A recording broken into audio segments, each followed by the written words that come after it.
నమస్తే, welcome to our channel. నేను మీ పద్మావతి. ఈరోజు మనతో పాటు ప్రముఖ ఆధ్యాత్మికవేత్త మరియు వాస్తు జ్యోతిష్య పండితులు, లలిత ఉపాసకులు నానాజీ పట్నాయక్ గారు ఉన్నారు. మరి ఆయనతో మాట్లాడి ప్రస్తుతం ఈ పేరెంట్స్ చేసే తప్పుల విషయాల్లో మరి పిల్లలకి ఎటువంటి ప్రభావితం చూపిస్తుంది అనేది తెలుసుకునే ప్రయత్నం చేద్దాం. మరి మీరు కూడా వీడియోని ఎక్కడ కూడా స్కిప్ చేయకుండా పూర్తిగా చూసేయండి.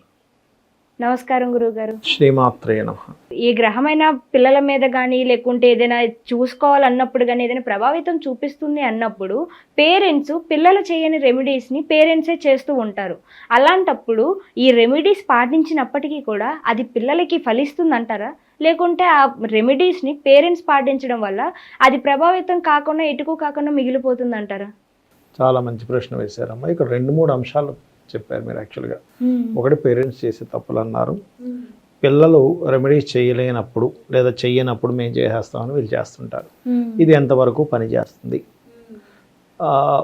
నేను మీకు అన్ని విషయాల్లో క్లారిటీ ఇస్తాను. ఫస్ట్ ఒకటి, ఎవరికి వాళ్ళు రెమెడీ చేసుకుంటే 100% అమ్మా.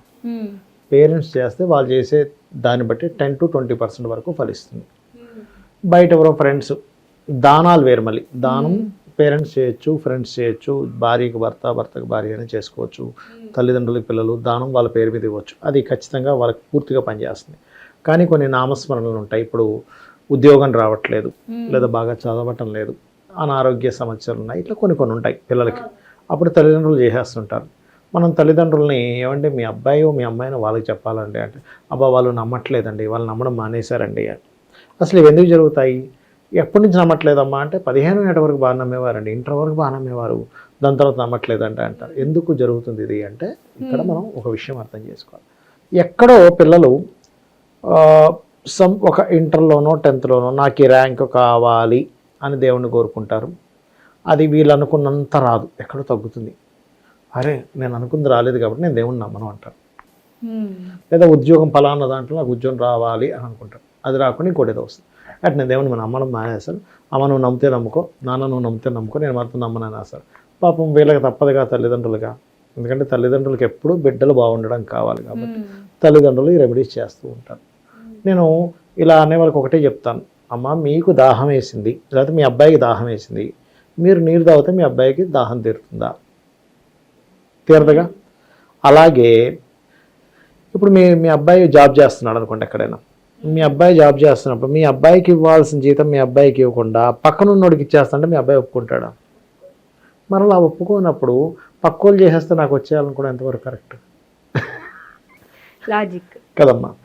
అయితే ఇక్కడ మనం చాలామంది ఇలా పిల్లలు ఏమంటే మా పిల్లలు ఇలా వాదిస్తున్నారండి, నేను చేయని నమ్మకం పోయింది అంటున్నారంటే నేను ఒకటే అడగమంటాను. ఏం చెప్తానంటే, ఇప్పుడు చదువులో వీళ్ళు అనుకున్న ర్యాంక్ రాలేదు.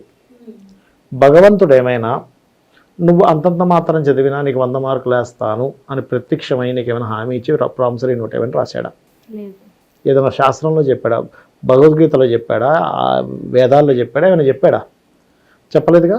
మరి అలాంటప్పుడు నువ్వు ఎందుకు నమ్మకం కోల్పోతున్నావు? ఒకటి. పోనీ నువ్వు ఎగ్జామ్ హాల్లో రాస్తుంటే భగవంతుడు నీ పేపర్ లాగేసుకుని వెళ్ళిపోయాడా? భగవంతుడు నిజంగా వచ్చి నీ పేపర్ లాక్కపోతే నువ్వు భగవంతుడిని అలగాలి, నేను నమ్మనండి, ఏమిటి ఇంత నాకు ఇంత అన్యాయం చేశాడా?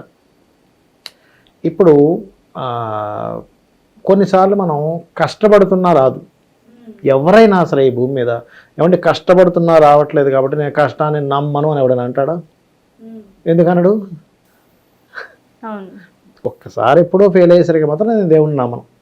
మరి కష్టాన్ని నమ్మను అనమను ఎవరినైనా అనడా? నేనేదో కష్టంలో ఏదో తప్పు చేసి ఉంటానండి, ఎక్కడో కష్టపడ్డంలో ఏదో చిన్న లోపం ఉండుంటుంది అని ప్రాక్టికల్గా ఆలోచిస్తున్నాడు. అలాగే అంతే ప్రాక్టికల్గా భగవంతుడు మనకి ఎక్కడ హామీలు ఇవ్వలేదు. నువ్వు తక్కువ చదువుకున్న ఎక్కువ మార్కులు వేస్తానని, నువ్వు ఇంట్లో కూర్చున్నా నీకు ఉద్యోగం తెచ్చిపెడతానని, ఓకే నువ్వేమీ వెతకపోయినా సరే నీకు మంచి సంబంధం ఇంటికి నీ కళ్ళలోకి వచ్చి పట్టుకొచ్చి ఇచ్చేస్తారని, ఇలాంటివి ఏమీ చెప్పలేదు. కాబట్టి చిన్న చిన్న విషయాలకి బద్ధకంతో ఏదో ఒక చిన్న నెపం పెట్టేసుకొని మానేస్తుంటారు.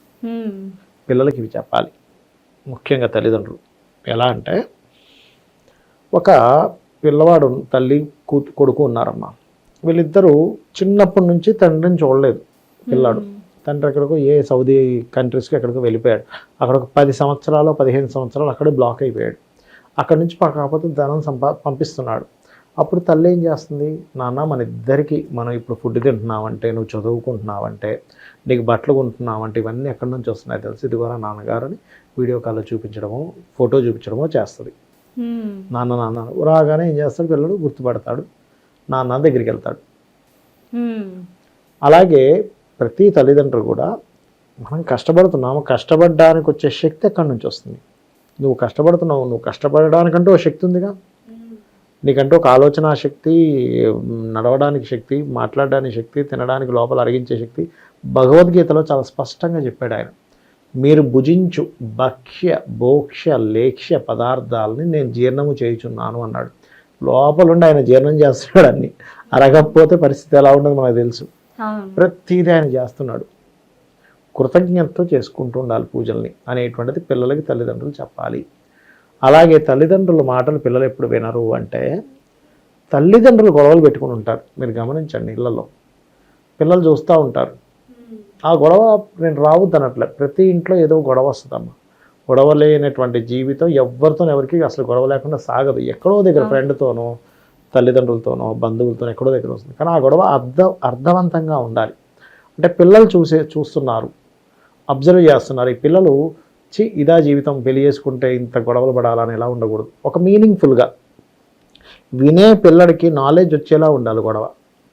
ఇలా చేస్తున్నాం మరి ఇలా జరుగుతుందని ఆర్గ్యుమెంట్ లా కాకుండా ఒక డిస్కషన్ లాగా ఉంటే పిల్లడు నాలెడ్జ్ నేర్చుకుంటాడు. దానివల్ల ఓహో తల్లిదండ్రులు ఈ విషయాలను వారిని మాట్లాడారు, ఇందులో ఇంత జ్ఞానం ఉందా, ఇంత ఇది ఉందా అనే విధంగా ఉండాలి. కొంతమంది పిచ్చి పిచ్చిగా గొడవలు పెట్టుకుంటుంటే వీళ్ళిద్దరి మీద గౌరవం పోతుంది పిల్లడికి. ఎప్పుడైతే గౌరవం పోయిందో పిల్లడికి వీళ్ళు చెప్పింది వినరు.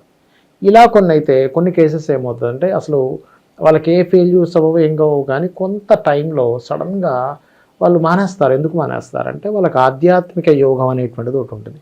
వాళ్ళకి అస్సలు ఉండదు. కొంతమందికి ఆధ్యాత్మిక ఎథిస్ట్స్ అంటారు, ఎథిస్టులో లేకపోతే మేము హేతువాదులు మనం అంటూ ఉంటారు. వాళ్ళకి ఇంట్లో వాళ్ళందరూ పూజలు చేస్తుంటారు, వాళ్ళని చిన్నప్పుడు తీసుకెళ్ళిన సరే వాళ్ళు మర్చిపోతారు, అంటే కొన్ని పక్కకు పోతారు. ఇలా ఎథిస్టులుగా ఉండేవారు కూడా గొప్ప భక్తులైన వాళ్ళని నేను చూశాను నేను. అంటే ఎలా అంటే అసలు దేవుడే లేడు, మీ అందరూ టెంపుల్కి వెళ్ళండి, నేను బయట కూర్చుంటాను వ్యక్తికి కూడా. ఒక వ్యక్తికి అయితే ఒక నల్లటి ఆకారం, ఒక 6 ఫీట్లు ఉండే ఆకారంలాగా ఒక నల్లటి ఒక మనిషి నామాలు పెట్టుకొని చేపట్టుకుని నువ్వు ఎందుకు బయట కూర్చున్నావు దా అని చెప్పి తీసుకొని వెళ్ళి మెట్లు మొత్తం పైకి ఎక్కించి అక్కడ మాయమైపోయాడు. ఆయన అలాగా ఒక్కసారిగా అలా అస్పృహత పడిపోయాడు. పడిపోయి ఇంకా ఆ రోజు నుంచి అదేదో అన్నమయ్య సినిమాలో చూడండి, అప్పటి వరకు ఒక రకంగా ఉన్నటువంటి వ్యక్తి అలా మారిపోయాడు. అలా మారిపోయిన కేసెస్ నేను చాలా చూశాను. అంటే ఎందుకు అలా జరుగుతుంది అంటే దశ మారుతుంది అప్పుడు. కాబట్టి ఏంటంటే పిల్లలకి వాళ్ళతోనే రెమెడీలు చేయించాలి. ఇప్పుడు మీరున్నారు, మీరు చేసేస్తారు, రేపు పొద్దున్న కలకాలం మీరు వాళ్ళతో ఉంటారని గ్యారెంటీ ఒక 80 ఏళ్ళకు ఎక్కడో మీద అయిపోతుంది. కాబట్టి వాళ్ళకి నేర్పించండి. వాళ్ళు ఇప్పుడు చేయమంటున్నా సరే నాన్న అలా కాదు నేను చేయి చెప్పండి. రేపు పొద్దున్న ఎక్కడో వాళ్ళకి అనిపిస్తుంది, అరే నేను ఆ రోజు మా అమ్మ చెప్పింది, మా నాన్న చెప్పారు, అసలు నేను ఎందుకు మానేయాలి, ఏదో చిన్న విషయానికి నేను మానేయడం ఏంటి, నేను బద్ధకంతో మానేస్తున్నానా అనేది మనం అర్థం చేసుకోగలగాలి. చాలా చక్కగా వివరించారండి. ప్రస్తుతం పిల్లల మనస్తత్వాలు ఎలా ఉన్నాయో, ప్రజెంట్ జనరేషన్ అంతా కూడా మీరు చెప్పినట్టు వాస్తవంగా ఇలాగే ఉంది. కాబట్టి ఈ అలవాటు అనేది మానుకోవాలి. అన్నిటినీ దేవుడి మీద వేయడం కరెక్ట్ కాదు. ఫస్ట్ మనం మారితే ఆటోమేటిక్గా అన్నీ మారుతాయి మీరన్నట్టుగానే. Thank you so much sir, ఇంత వాల్యుబుల్ ఆన్సర్స్ మా కోసం ఇచ్చినందుకు. Thank you. శ్రీమాత్రే నమః.